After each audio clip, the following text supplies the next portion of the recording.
Mwaramutse neza, nkwifurije kugira icyumweru cyiza, gutangira uyu munsi kugeza ku munsi wa nyuma wacyo. Nifuza kugusangiza iri jambo ryiza riri mu rwandiko rwa mbere rwa Petero igice cya 5:7 rivuga ngo muyegurire ibibahagarika imitima byose kuko ibitaho. Reka nkubwire, ibimenyetso bifatika byerekana ko Imana inyitaho kandi Imana ikwitaho.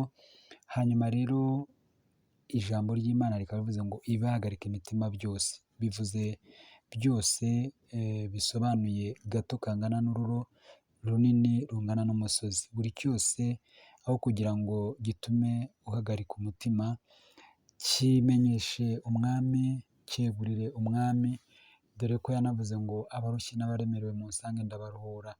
Kandi Bibiliya ikaba ivuga ngo ubwo itimanya umwana wayo yabura iteka umuduhana n'ibindi byose. Reka he kugira ikiguhagarika umutima uyu munsi, ejo n'ejo bundi, simvuze gusa muri iki cyumweru, ahubwo n'ikindi gihe cyose kugeza ubwo Kristo azaba atwaye itorero rye. Si uko ibihagarika imitima byabura, ahubwo icyo twebwe dukangurirwa, icyo twebwe dusabwa ni ukutabyikorera, ahubwo tukabyegurira Imana.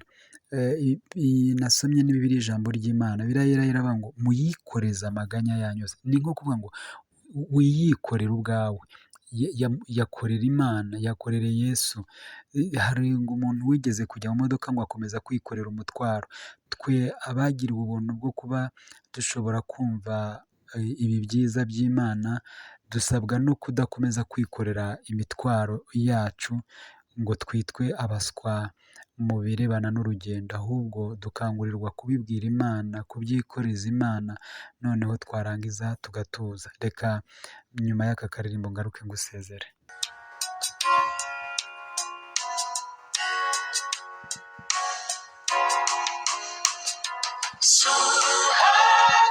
Suhagarike icy'umutima, bibwire Yesu, bibwire Yesu, ubabajwe no kubura ituza, ihererane Yesu. Bibwire Yesu, bibwire Yesu, niwe nshuti y'ukuri. Ntugire indi nshuti wanjye nawe, jya ubana nawe cyane. Bati bibwire Yesu, ntugira indi nshuti ihwanye nawe. Bishatse kuvuga ngo mu nshuti zose ufite, kandi koko uzi ko iyo uganiriye n'inshuti yawe uraruhuka. Ni ukuri nanjye hari igihe nganira n'inshuti yanjye nkumva nongeye kugira umunezero ku bw'inama ampaye, ariko kenshi hari igihe inshuti nta kigufasha, nta kikumarira, kubera nyine ko umuntu ni umuntu. Ariko Yesu we ashobora gukora ibiruta ibyo dusaba.